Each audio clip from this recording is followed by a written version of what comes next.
Praise the Lord. Salamat sa Ginoo. Amen. Jesus Christ, the Lord of Lord. Salamat sa Ginoo. Okay. Ipadayon na to. Tama mo? Naminaw mo? Ipadayon to pray, no? Kaya ang ato ang church by God's grace.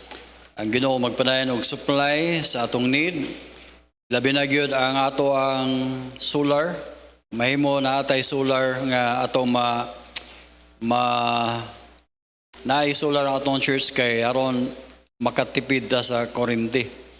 Kay dunay hungihong nga posible nga taas ning kuryente sunod tuig. Ani taas naman gali karon, di ba? Pero maniniya nga atong yambo may God's grace nga ang atong church magpadayon. Dayon akong ikaduhang prayer request, i-pray na to ang mga instrument players. I-mention lang niya sa prayer. Apa mo diya? Trabaho mo na to ang pag-pray. Atong yambo ang mga instrument players. Kaya ang uban nga nagsugod, wa mutiwas. Ang uban bod, mutiwas, pero abi to. So, ato na yung i-appeal sa pag-ambo na to nga by God's grace, mo sinso po nitong simbahan ba? Amen? Dili kay magkaot-ot na noon. Pero salamat sa Ginoo. Kini nga church, dili ni ako ha? Kaya narabay mo ingon nga, asa ka nagsimba? Sa simbahan ni Pastor Paul. Na. Si Pastor Paul na no ay tagiya simbahan. Kaya atong yambo by God's grace nga kini nga church mo asinso magpadayon pag-alagad sa Ginoo. Manindog ta palihog dito magdugay sa Book of Romans chapter 5 atong basahon verse 1 ug verse number 2. Ang tatong topic karon magagigsunan atong isgutan kining gitawag our access to God, our access na atay gianan ngadto sa Dios. Access. Di ba? Actually karon na sa di ba sa gobyerno na to na magay access ngadto sa mayor, ay access ngadto sa presidente, access ngadto sa gobernador, access sa congressman. Importante gyud ang access. Agianan, amen? Ang pangutana, doon na ba tayo access nga to sa Ginoo? Kung tinuod man na nga doon na kay access, agianan nga to sa Dios, ibo ba nang gigamit? O igor kang nakibalo nga doon na access, pero wa ni mo magamit. Okay, atong ablihan itong Bible sa Book of Romans chapter 5, verses 1 and 2, atong basahog dungan, palihog.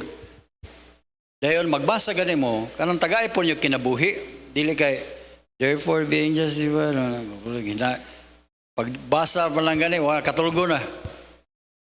Okay, butangin nyo kinabuhi, aron di ta mailhan nga katulgon ta. Amen? O sige, kusga gyud kanang makuyapan, kanang makamatay mong kauban ba? Okay, sige, ready go. Therefore, being justified by faith, we have peace with God through our Lord Jesus Christ, by whom also we have access by faith into His grace, wherein we stand and rejoice in hope of glory of God. Okay, mag-pray na. Thank you, Lord, sa blessing. Thank you, Lord, nga doon na kami access nga na ni mo, Diyos. Lord, dalaygon ka, salamat sa imong pulong nga among gibasa karon. Tabangi kami, dili lang kay masabtan ni namo, kundi amo ning ma-apply. Aron kami, O Diyos, magpadayon sa pagkinabuhi, kauban nimo, na diin ikaw among gila ang among Dios. I-bless ang matagusan namo in Jesus' name. Amen. Baliog maglingkod. Salamat sa Ginoo.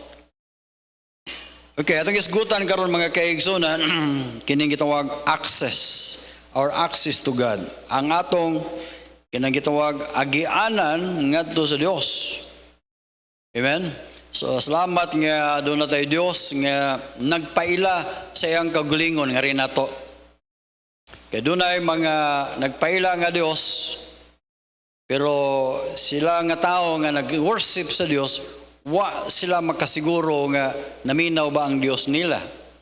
Pero kita mga kaigsunan, we believe because of the Bible nga ang atong Dios nga gisimba sigurado gini siya nga Dios. So atong makita din therefore being justified, kita nga matarong pinagi or pinagi sa pagtuo, kita adunay kalinaw uban sa Dios. Kanang gitawag justify or peace with God. Ang buot pasabot nga kita sa una kaaway ta sa Dios, pero karon kita iyang gipasiguli. Karat man akong tutunlan basta pero nanay tubig mawala ang utang ra og tubig, Richard. Karon dili na mo karat na akong tutunlan. Okay. Access or peace with God. O pasabot nga kaaway ta sa Dios sa una pero karon amigo na ta sa Dios. Kani og imong tanaw sa Romans 5:9, ang imong mabasa Romans 5:9, mabasa na to diha. Verse number 9. Much more being now justified by his blood, we shall be saved from wrath through him. Verse number 10. Tanawa. For we were enemies. Sa una ko ng mga kaaway ta sa Dios, we were reconciled to God. Wow, nindo na no? Amen? Gipasiguli na ta sa Dios. We were reconciled to God by the death of His Son. Pinagi sa kamatayon siyang anak. Much more being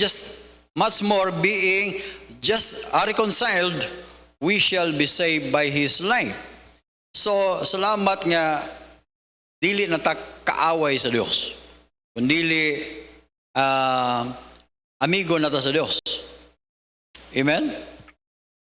Si Abraham, gitawag siya a friend of God. So salamat nga amigo na ta sa Dios.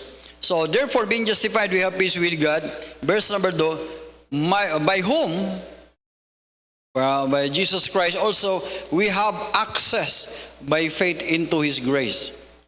Meaning, doon natin agianan. Sa ako nag-iingon ka ganina, lahi ra ganing naay access, agianan. So karon sa ato ang sa gobyerno, lahi ra gyud na kay access ngadto sa mayor, ngadto sa vice mayor, ngadto sa kanang tag-iya sa katong mga congressman, mga nantay access nga tonta sa mga paldo-paldo, you know. Napa mo diha? Okay, mga kaigsunan, we have access, agianan. Meaning doon naabli na ang agianan or communication with God. Giablihan na sa Dios. Amen? Okay. Pinaagi ani mga kaigsunan, doon ay tulo ka mga butang sa dihang mag-ampo ta ato ning hinumduman kanunay. Mga butang nga atong hinumduman sa dihang mag-ampo ta. Number 1, our God is a person. Our God is a person, not a thing. Ang atong Dios nga atong giistoryahan, nag-istorya ta niya dili butang. Nga din atong ibalhin-balhin. Atong gaan palit. Dito na opisina sa gobyerno sa una na ay dako kayong dibulto nga Santo Niño. Kunya, ngadto ba sila magsugal? Ngadto sa altar ba silbi? Altar nila.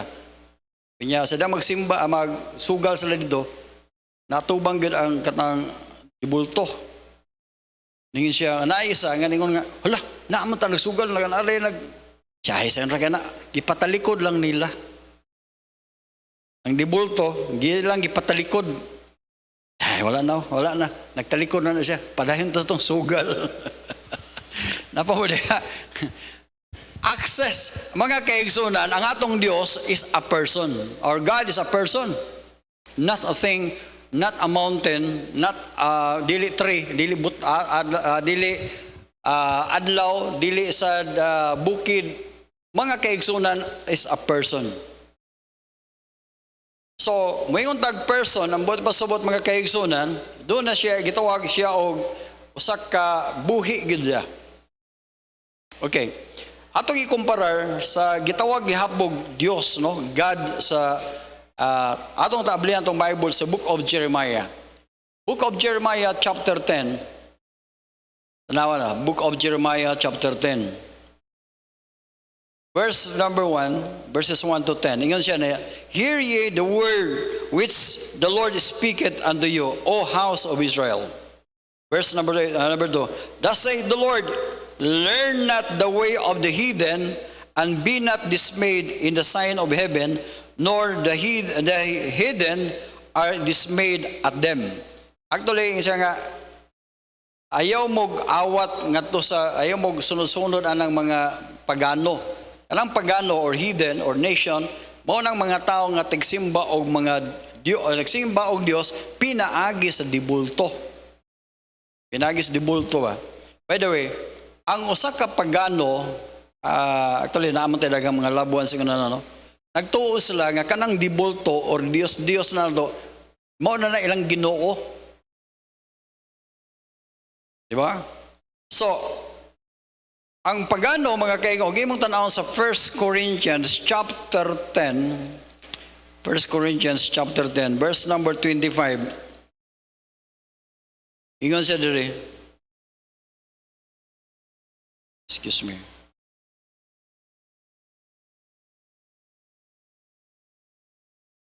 Verse number 17 day. Verse number 17. Verse number 17 to 10, 17. Ingon siya din. We being one of the, okay, verse number 18. Behold, Israel after flesh, and not which are the, okay. Excuse me. Verse number 19. But we say then that the idol is anything, for that which is offered a sacrifice of idols of anything. But I say, verse number 20. Dire. For I say that the things which the Gentile or the heathen sacrifice, this sacrifice to the devils and not to God. By the way, kanang mga patron, mga dibulto, para nila sa atong mga parente silbi, ang ilang gisimba mao ang Dios, mao ang Ginoo. O Diyos, Lord. Pero kung atubang kag dibulto, kung nagsimba ka og dibulto or nagsimba kag mga patron sa diha, para sa imuha, nagsimba ka nga to sa Dios. Pero ang reality di ay ana mga kaigsunan, ang imong gisimba demonyo. Tama na? 1 Corinthians chapter 10 verse number 20. The Gentiles or the heathen or the nations, they sacrifice to devils and not to God, ug dili sa Dios. I would not that ye should have the fellowship with the devils. Okay, balitan to sa Jeremiah. Mao day ang rason nganong niingon ang Ginoo ngadto kang Jeremiah. Jeremiah, inaang taga-Israel, ayaw mo og kopya alang mga pagano. Kang ilang Dios sa kanang butang ba, kanang butang. So matod pa na verse number 3 sa Jeremiah chapter 10 verse 3. For the customs of the people are vain, for he cutteth a tree and the forest, the work in the hands of the workman with the axe or atsa, and deck with silver and gold, and fastened it with nails, and with the hammers, that it move not. So di ba mao na gihimo sa gilansangan, nagputol sila kahoy, pagkaman gikulit ang kahoy, then gihimo nila og kanang butang naw ba ingon ana dibulto lang ana ba, gimayo kay paghimo og ila dayang gilansangan kay matumba man og ilang But verse number 5, an upright and palm tree, and speak not, and they need to be bored, kinahanglan alsahon sila, then kinahanglan sila, Di sila kinala alsahon kay di man sila kalakaw. Og ayaw kahadlok ngadto nila, for they cannot do evil, neither so dili na sila dili na makaunsa. Pero verse number so kita kibalon mata nga karon gihimo na nila og mga santo silbi. Pero ang original gid na mga kaigsunan, ang original gid na mga Dios gid na giputol gikan sa kahoy. Gani ang uban na namingon dili man na santos, santol man na. Kay santol may gamit na kay nindot man ang kulito na santol gud. Napa mo? Okay, so ang buot pasabot, pasalamat tas Ginoo nga wa na ta ana diha. We are not speaking to a thing or butang. Ang atong istoryahan to the person or to a person. Ningon ang Jeremiah chapter 33:3. Jeremiah chapter 33 verse number 3. Call unto me. Siya mo'y nag-imbitar. Pero gimong tanawon ang mga dibulto o kini mga Dios mga kaigsunan, walay imbitasyon, walay Biblia na sila. Ang tao nga nagbuot anak nila katurang nagsimba nga to nila. Mo nang sila mo ay maghimo og sila maghimog pista, maghimog unsa diha, sila mo ay magbuot kay balo sila asa. Sininaan ba sila og unsay sinina? Ilabang iprosesyon, ibang ipupundo. So, ang nagsimba mo ay magbuot ngadto sa ilahang Dios kunuhay. Pero kita mga kaigsoon, we are worshiping a living God. Mga kayo, ako nang gidala ninyo, tungod kay, usahay ba no? Ang atong kinaya usahay, naapa diha, nagpabilin ta diha nga, we are speaking to a thing. We are, kundili, wala tamo, nag-istorya ta, ngadto sa ka-person. He is the God, He is the Creator. Meaning, ang buhay pasabot, our God, doon na siya gitawag, because He is a person, doon na siya gitawag karakter, doon na siya kinaiyawa. God is merciful. Meaning, God is just. He is righteous. He is holy. So, ingon ana ang atong Dios. Mga kaigsunan, ibutang permi sa itong una-una. Naatay Dios, ingon ana. So, okay mong tanawon, ngarita sa Salmo kapitulo 15, versikulo 9. Salmo kapitulo 15, versikulo 9. Nag-burn out. Nag-burn out?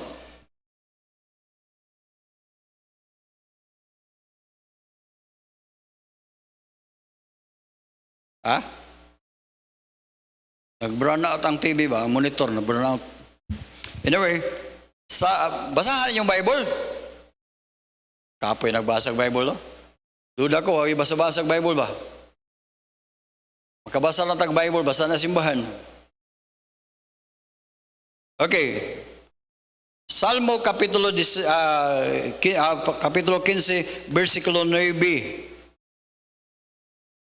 Yata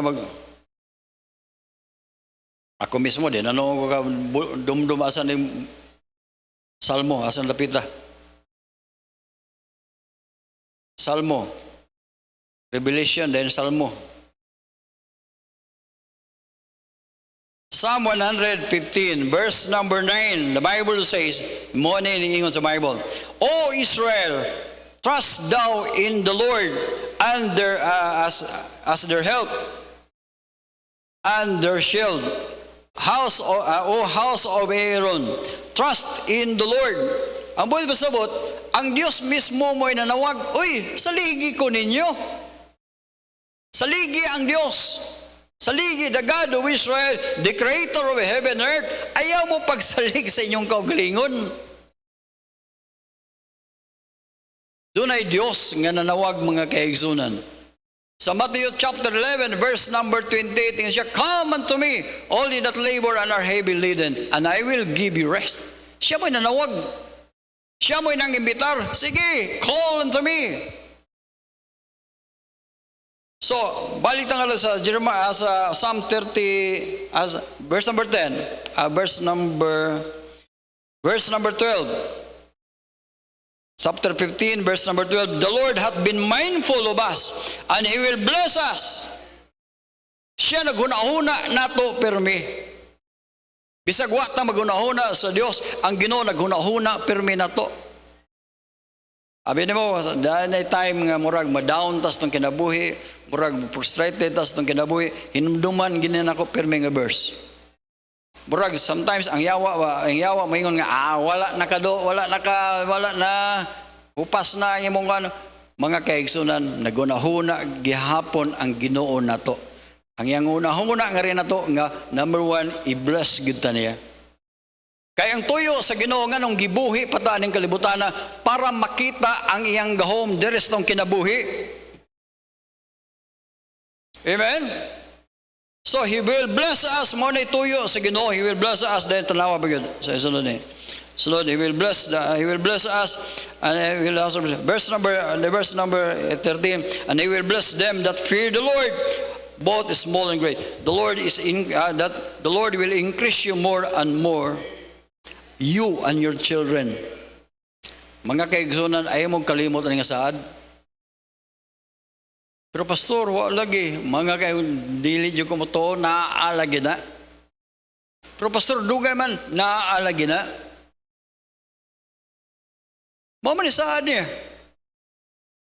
Because our God is a person.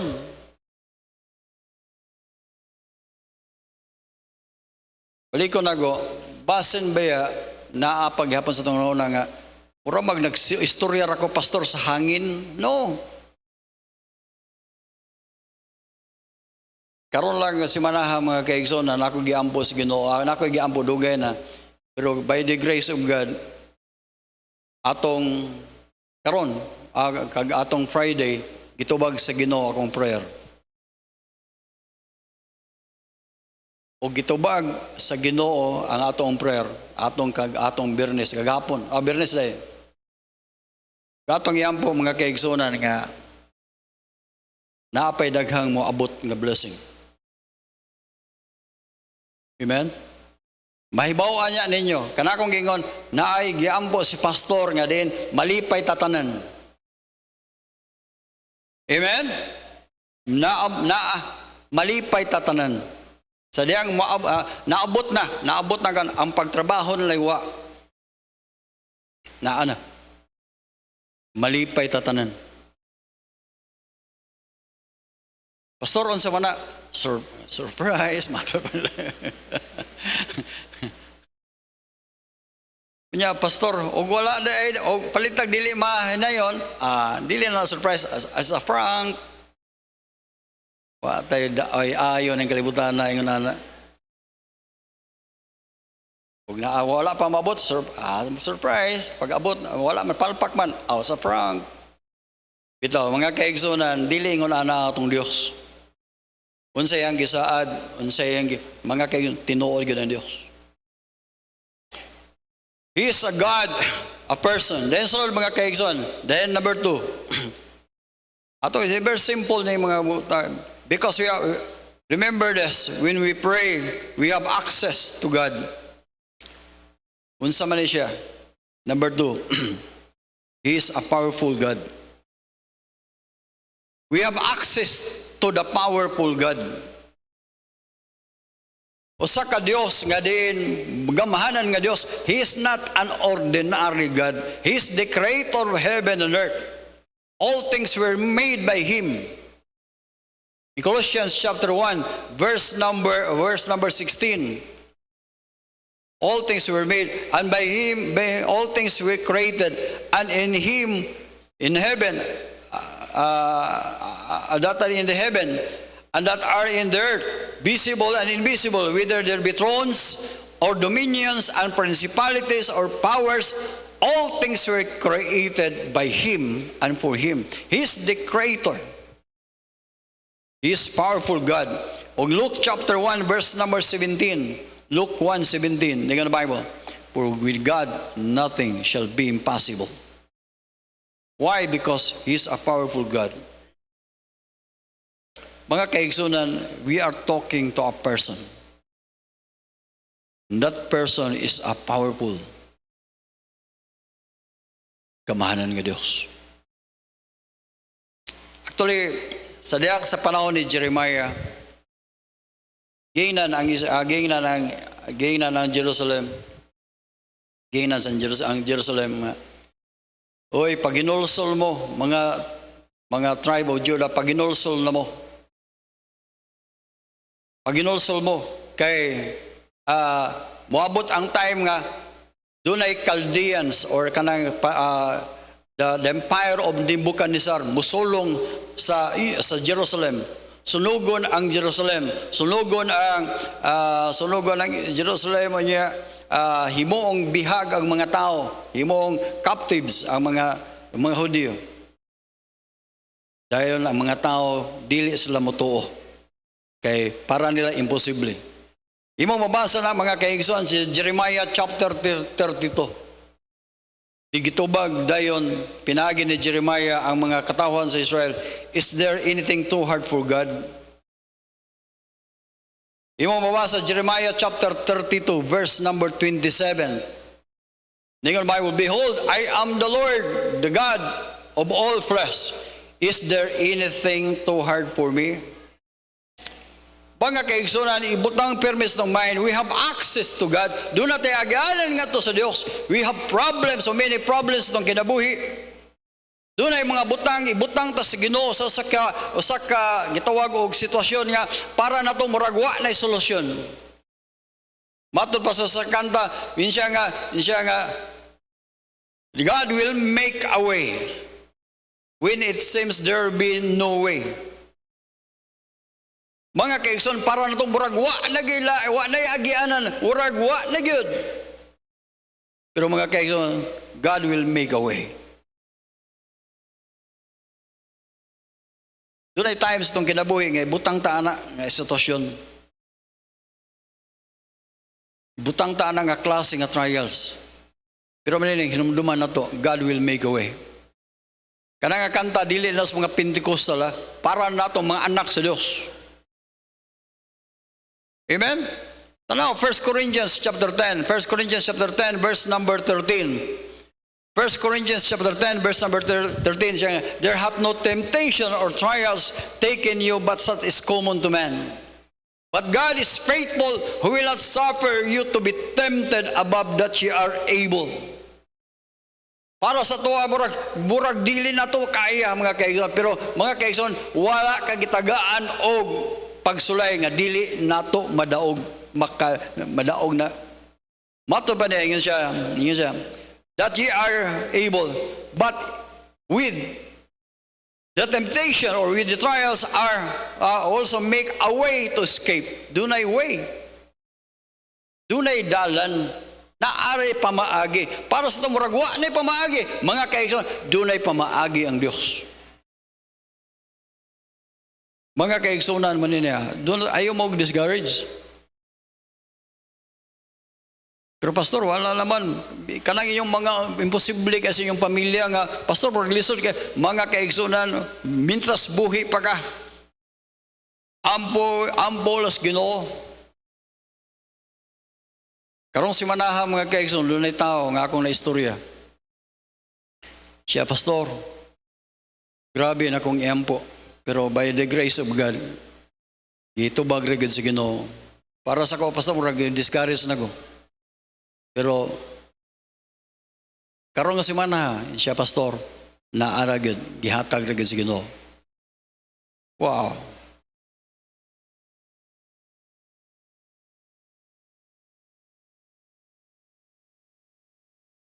God will make a way. Ayaw mo ka, luya. Kung maluya ganita, palitang maluya, no? I-confess nga to sa Ginoo, Lord, naluya ba ako? Lord, kapoy ba? Dili sa iyon ba pagmata og kadlawon? Dili sa iyon pagluhod? Dili sa iyon pakigistorya nga tos butang sa tao nga or sa tao nga dili nimo makita. Ako i-encourage sa inyo, yung people, ayaw mo ka, wala. Doon na tayo Diyos nga nanawag na to, come, call, cast thy burden.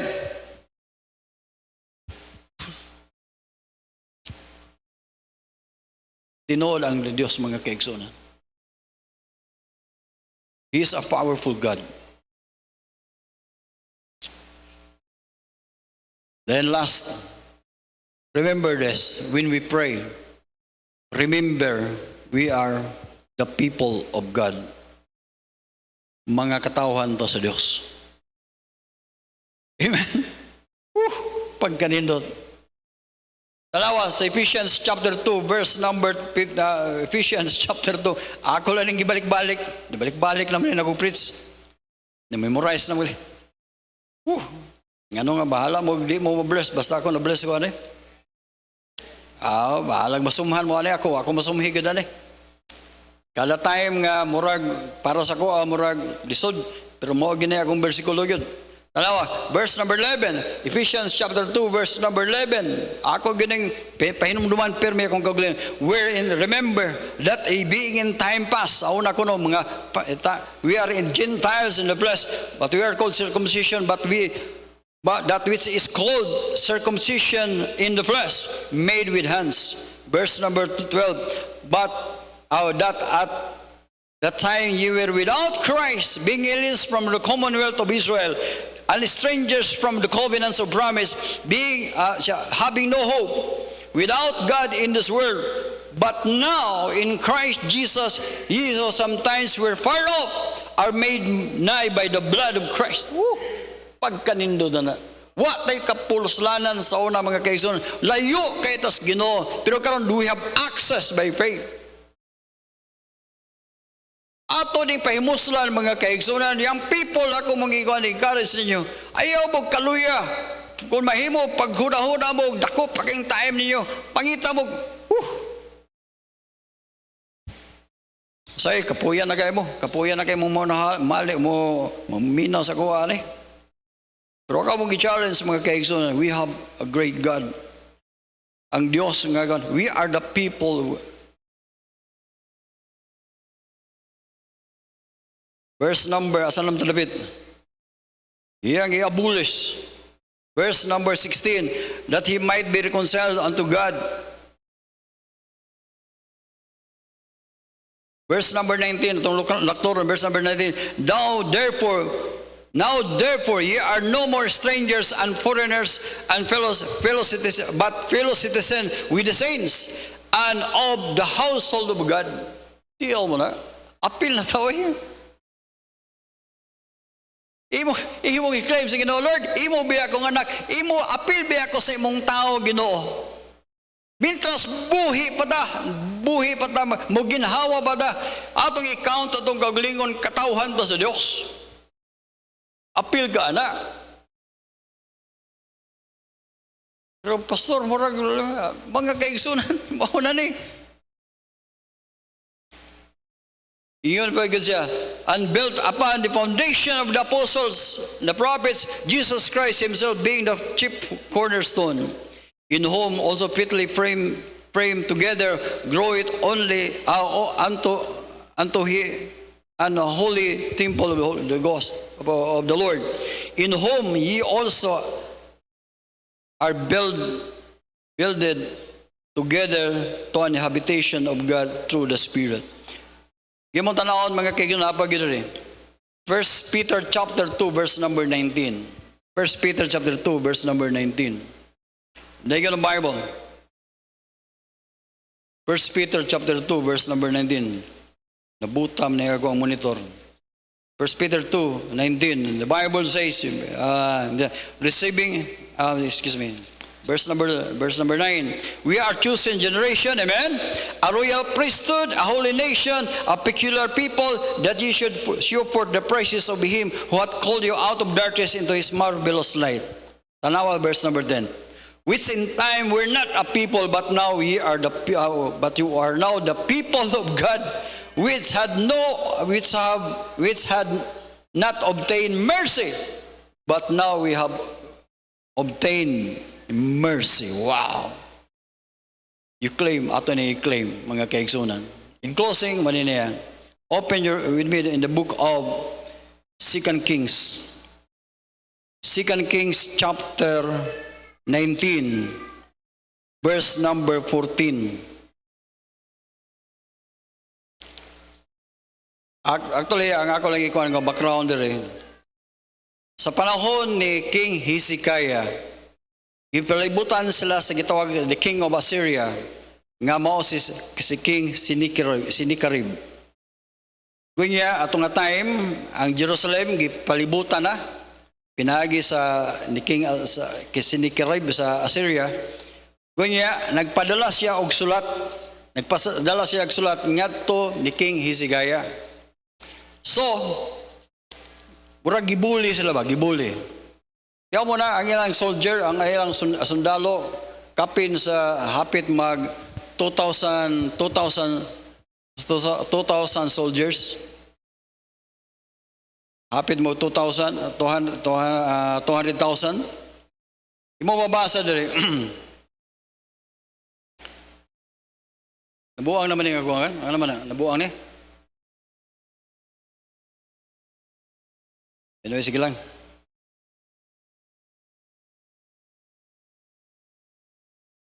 Ako lagi ikuan sa inyo ha. Verse number 14. This is the prayer of Hezekiah. Hezekiah received the letter from the messenger and read it. And Hezekiah went into the house of the Lord and spread before the Lord. Iyang nadawat ang letter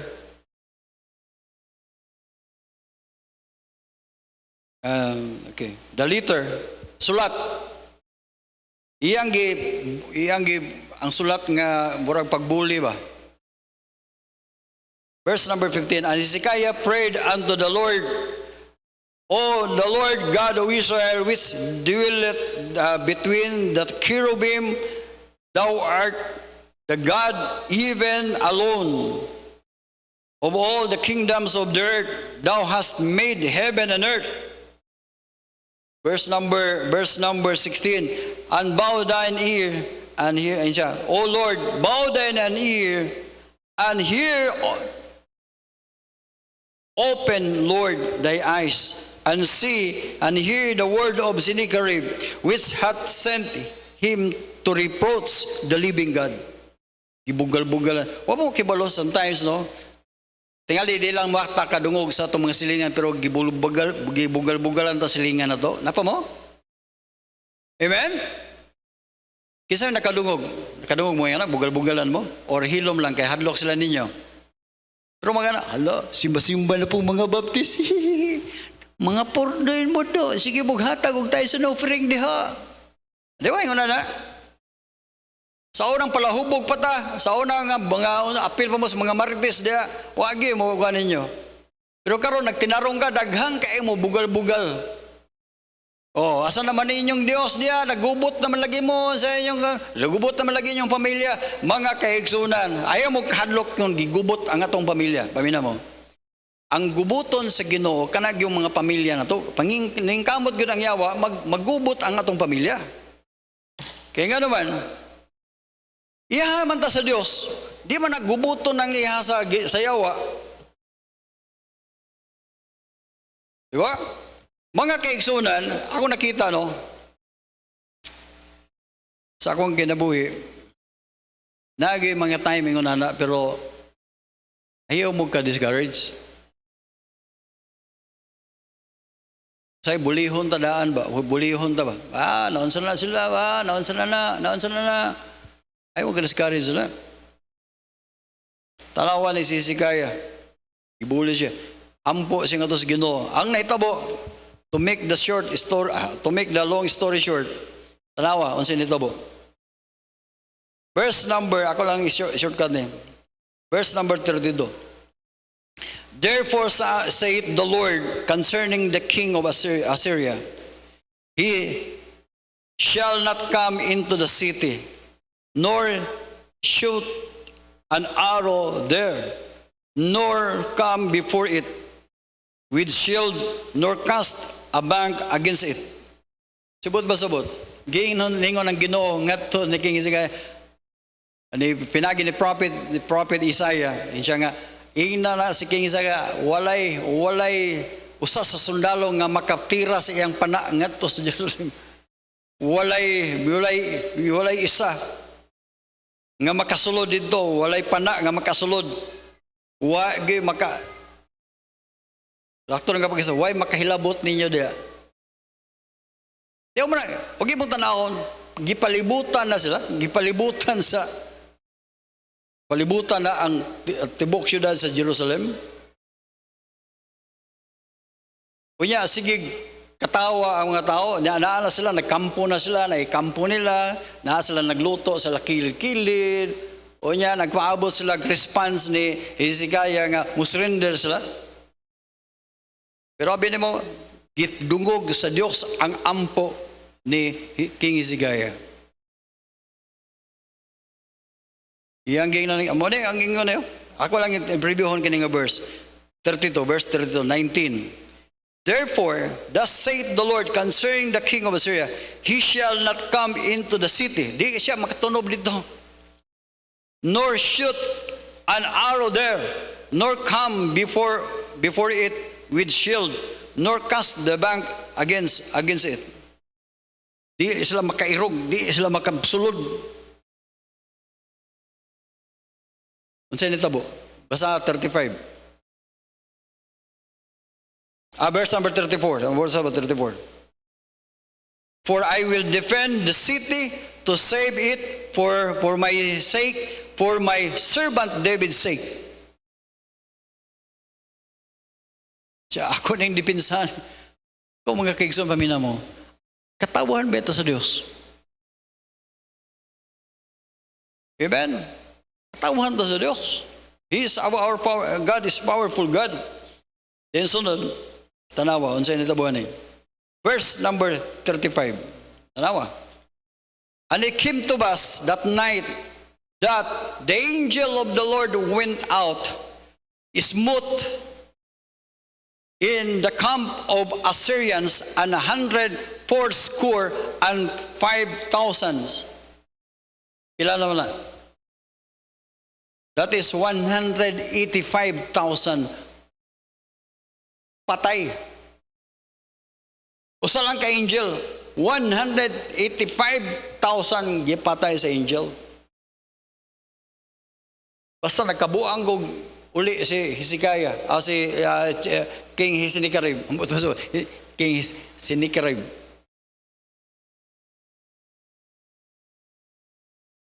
Apa mo dia? Why? Because tungod kay grabing gitubag sa Ginoo ang ampo ni Hezekiah ug sa katawhan niya.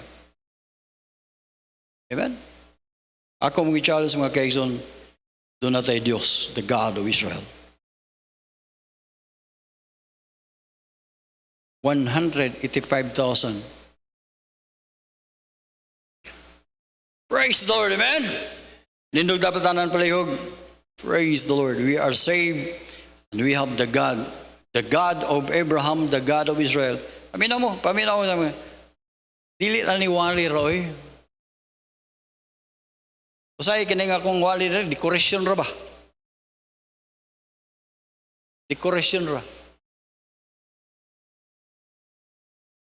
Dito sa inyong balay, or tungang gabi, you can kneel down. Kung sa'y problema ninyo, kneel down.